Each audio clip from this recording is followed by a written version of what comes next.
Irmãos queridos, vos cumprimento com a paz do Senhor.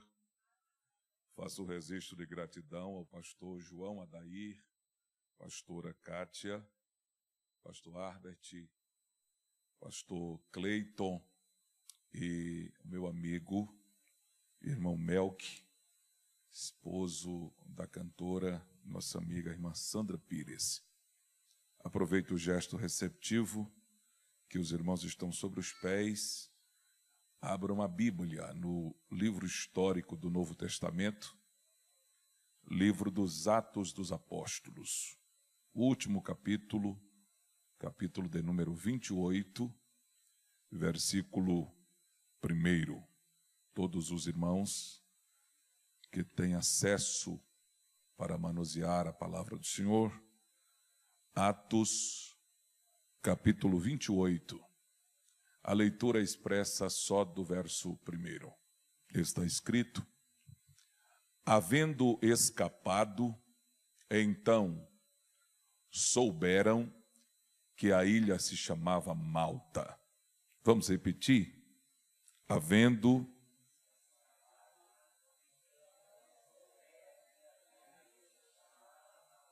Retome o seu assento, por gentileza. Notadamente, os irmãos são inteirados que este livro é o registro da igreja do primeiro século e tem pelo menos 3 propósitos: falar sobre a ascensão de Cristo, a descida do Espírito Santo e a expansão da igreja. Os 2 primeiros capítulos tratam da ascensão de Cristo, assegurando a promessa da descida do Espírito Santo. Em Atos capítulo 2, há o cumprimento, a descida do Espírito Santo, e a partir de então já começa o crescimento e a expansão da igreja. Eu me concentro esta manhã na última viagem de Paulo, uma viagem diferente de todas, que desta vez Paulo não está na rota da evangelização. Paulo está indo preso pelos viés da perseguição e pelo crime de ser fiel a Deus. Ele foi ouvido pelo governador, mas ele pediu para ser ouvido pelo imperador e, portanto, ele é destinado para Roma, em um navio que está concentrando alguns presos, e nesta viagem está indo no comando de um homem chamado Júlio, que era um centurião ou um oficial que cuidava de 100 homens que formavam uma centúria. Eu trato nesse texto, pois a viagem de Paulo a Roma, ou a embarcação que Paulo toma, ela é um pouco parecida com a nossa caminhada espiritual. Sempre que há uma visão ministerial, sempre há visão com embarcação, com ônibus. Um obreiro disse para mim uma vez que teve uma visão dirigindo uma carreta. E ele tinha sido carreteiro antes, estava dirigindo o trabalho. Ele disse: eu estou saindo constantemente dirigindo a carreta. Eu disse: tu vai terminar o teu ministério e vai voltar para a carreta de novo. Ele disse: por quê? Eu digo: porque se é visão ministerial, é ônibus, é uma embarcação, é pilotando um avião, é um transporte que transporta passageiro. Então a nossa caminhada espiritual, ela é parecida com a tripulação a bordo. E eu quero fazer a aplicação objetiva já desde o capítulo 26, quando Paulo é entregue, junto com outros presos. Então eles tomam um navio, Adramítio, e vão naquela viagem que era um período não cômodo para a viagem. De forma que quando eles saem naquela viagem, que não é escolhida por Paulo, não é estudado o tempo, a Bíblia diz que levantou-se um vento contrário. Note que a primeira coisa que eles enfrentaram foi vento contrário. E vento contrário, ninguém de nós somos imunizados de vento contrário. Ninguém projetou o vento contrário. Ninguém desejou o vento contrário. Vento contrário vem exatamente contrariando o que nós não projetamos, o que nós não esperamos.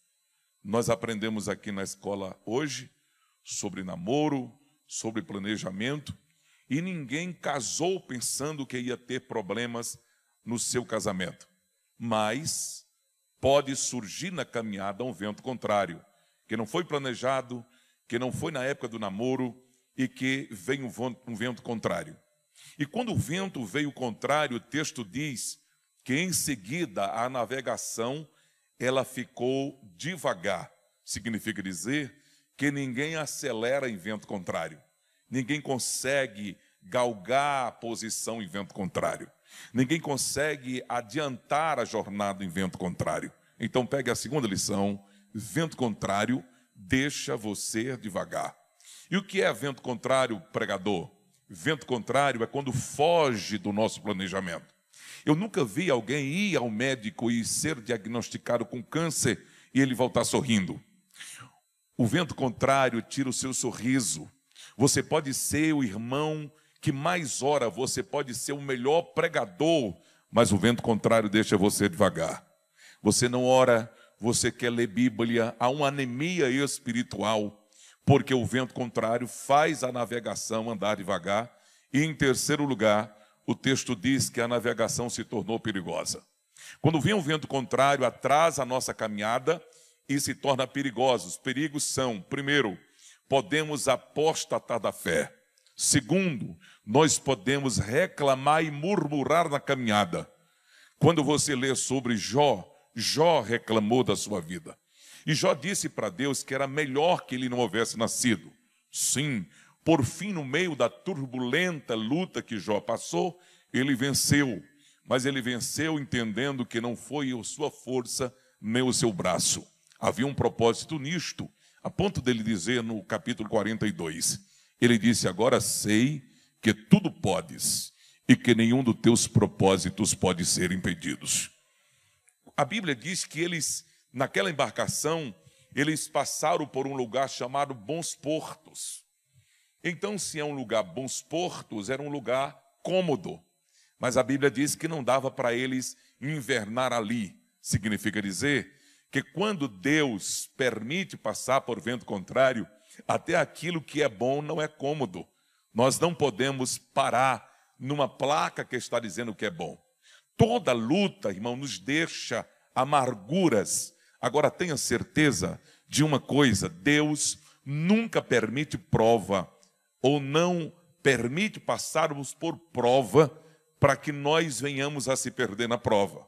Prova não é para matar. Prova é para o Senhor nos colocar em outra dimensão. Prova é para Deus nos aperfeiçoar. Prova é para Deus nos fazer subir de degrau.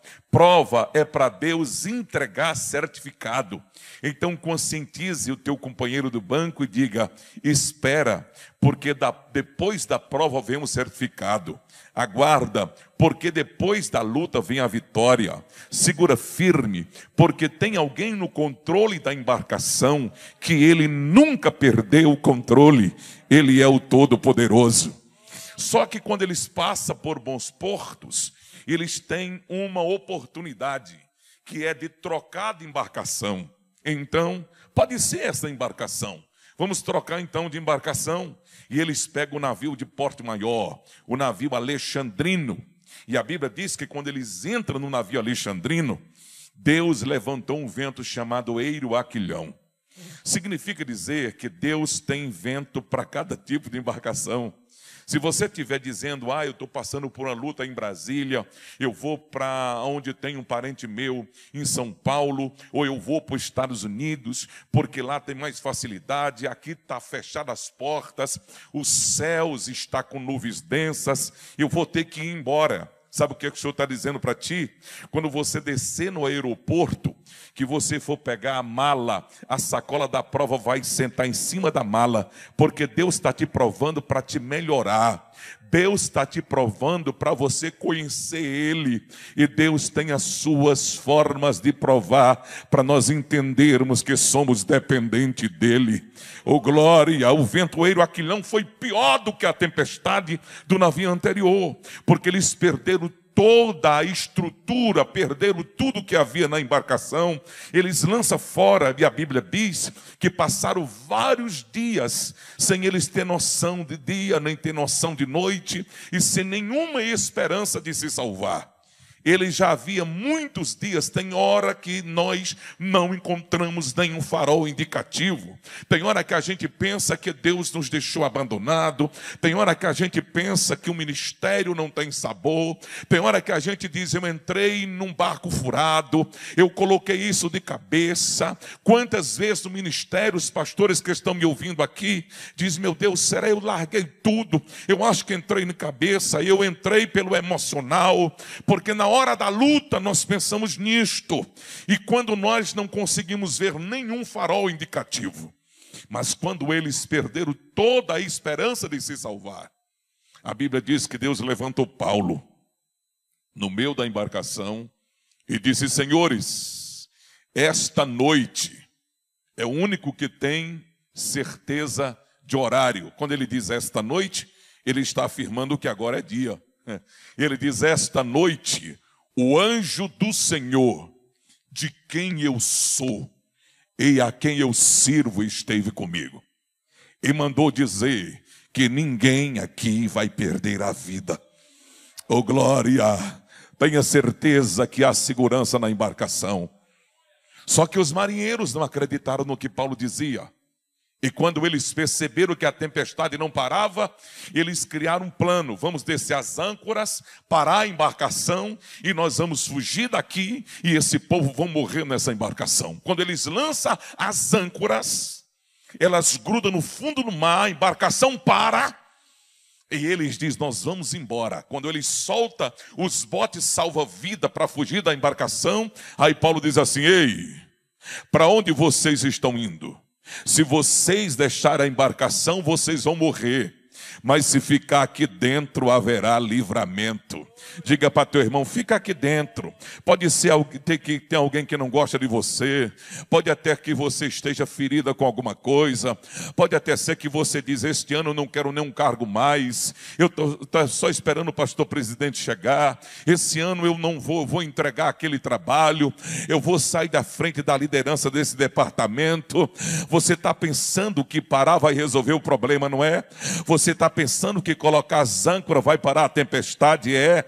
Deus manda te dizer nesta manhã pela palavra: fica dentro do barco, porque aqui dentro tem livramento, aqui dentro tem cuidado, aqui dentro tem socorro, tem alguém na direção. Eles voltaram com tanta firmeza no que Paulo disse, que eles cortaram os cabos das âncoras e deixaram o navio ir à deriva. Era uma forma de confiança.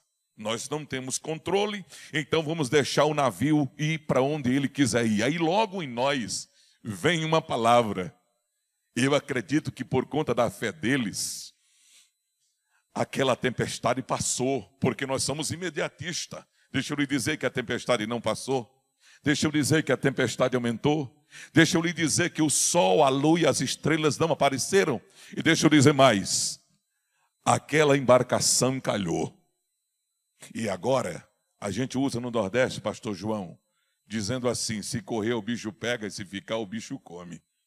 Então a embarcação parou e encalhou, mas não sabe se é uma pedra, não sabe se é terra firme, não sabe se é dia e não sabe se é noite.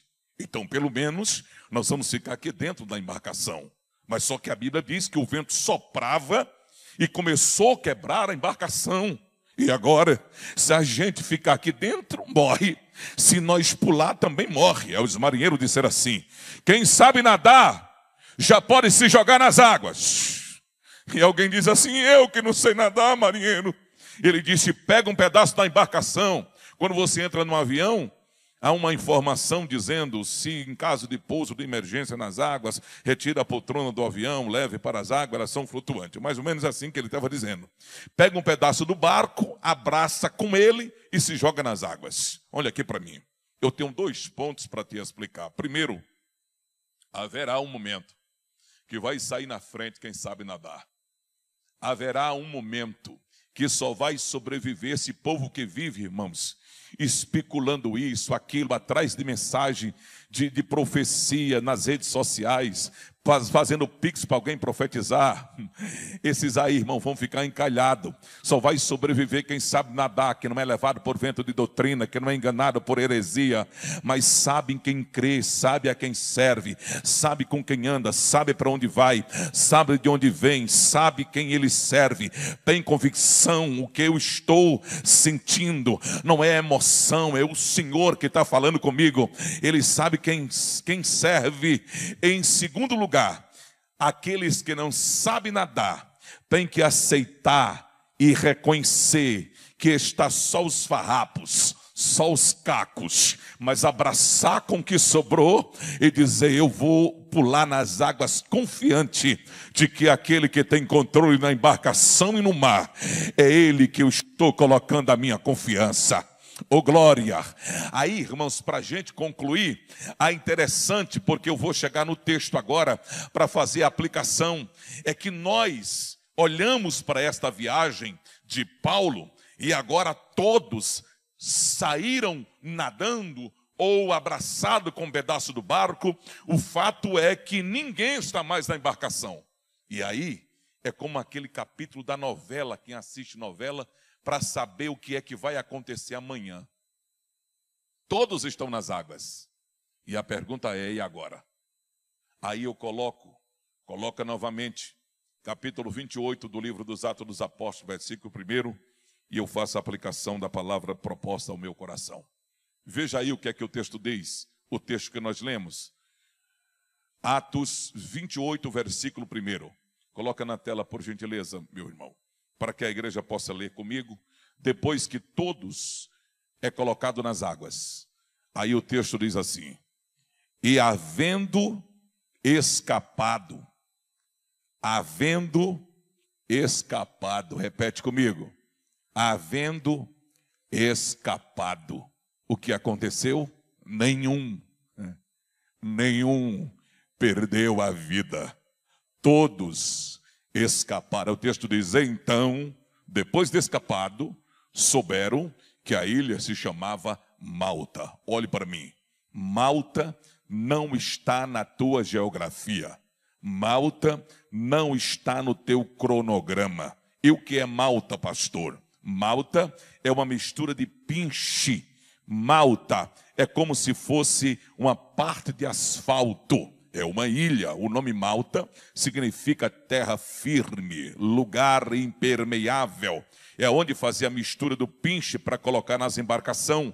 Mas se você olhar na rota de Paulo, não tem Malta. Na rota do navio alexandrino também não tem Malta. Malta não está na passagem. Malta é lugar que Deus prepara. Malta é lugar que Deus projetou. Malta é lugar de escape de Deus. E quando eles estão em Malta, a Bíblia diz que os nativos da ilha receberam com singular humanidade, porque prepararam uma grande fogueira. E eu faço duas aplicações e encerro. Primeiro, eles chegando em Malta, eles encontram uma fogueira acesa. Diga para teu irmão: o teu papel não é acender fogueira. Quando você chegou nesta igreja, já havia fogo. Quando você aceitou Jesus, já havia fogo. Agora a responsabilidade nossa, e Paulo entendeu, é de não deixar o fogo apagar. Põe o versículo de número 2. O texto diz que eles começaram a juntar graveto. Por quê? Porque se o fogo apagar, morre todo mundo. Não, a história bonita que escapou da embarcação. O barco naufragou, mas eles escaparam. E que adianta escapar da embarcação e morrer de frio? Tem muita gente que escapou, Deus deu livramento, o Senhor te guardou na Covid, você está aqui nesta manhã, mas está morrendo de frio, não tem mais experiência com Deus, não tem mais intimidade com Deus, e Deus nesta manhã está dizendo: se você parar de catar graveto, não morre só você, morre teu companheiro, morre a banda de música, morre pregador, acaba ensinador, acaba a mensagem, não há mais escola dominical, não há mais louvor, não há mais trabalho de oração. Se esse fogo apagar, morre todo mundo. A nossa responsabilidade é não deixar o fogo apagar. E tem mais, te prepare, porque vibra, só pica quem está carregando lenha. Catador de graveto, prepara. ela vai criticar, vai tentar parar, e você, não aguento mais, pastor, vou entregar, estão me perseguindo. Deixa eu dizer a você, o texto diz que quando Paulo pegou os gravetos, uma víbora fugindo do calor lhe acometeu a mão. Para a gente encerrar, diga comigo assim: a víbora picou Paulo com raiva do calor. Traduza na tua linguagem: víbora não gosta de fogo. Víbora não gosta de fogo. Ô glória, agora deixa eu dizer uma coisa para você. Não briga com víbora, não. Não mede força com víbora, não. Não questiona com víbora, não. Vou levar para a delegacia, vou dar parte, vou mover uma ação contra ela. Não faz isso, não. Paulo ensinou. A víbora segurou na mão dele para parar o movimento, para ele parar de catar graveto. Mas Paulo não perdeu tempo. Paulo sacudiu a víbora no fogo. Põe essa calúnia no fogo, põe esse levante no fogo, põe esse fofoqueiro no fogo. Víbora só resolve com fogo. Ô glória! E se depender de fogo, você e eu precisamos catar graveto. Quem recebe esta palavra, diga glória em nome do Senhor Jesus. Eu dirijo uma palavra de oração a teu favor e devolvo o microfone. Você quer se colocar de pé? Olhe carinhosamente para o companheiro, a companheira do banco, e diga para ele assim: você é um sobrevivente de um grande naufrágio. Oh glória, você é uma sobrevivente de um grande naufrágio.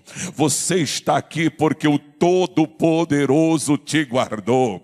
Então pegue essa mão que você está levantada, põe essa mão no teu coração. Provérbio 4:23 diz: de tudo que se deve guardar, guarda o coração, porque dele procede as saídas da vida. Ó Deus poderoso, eu ministro, Senhor, a tua palavra de bênção sobre a vida do pastor João, da pastora Cátia, da igreja do Senhor que tu a confiara, dos pastores que me escutam nesta manhã e dos teus filhos e filhas congregados. Eu ministro na autoridade do teu nome que 2024 é um ano de tendas alargadas e de portas abertas, e que o migrador, o devorador e o destruidor não encontre espaços, e se a víbora picar na função que fazemos na obra, ela venha ser queimada, e em nenhum momento a chama de Deus venha apagar em nós. Que haja incêndio em Malta para a glória do teu majestoso nome. Assim eu abençoo teus filhos em o nome de Jesus, e você diz amém. Muito obrigado, meu pastor.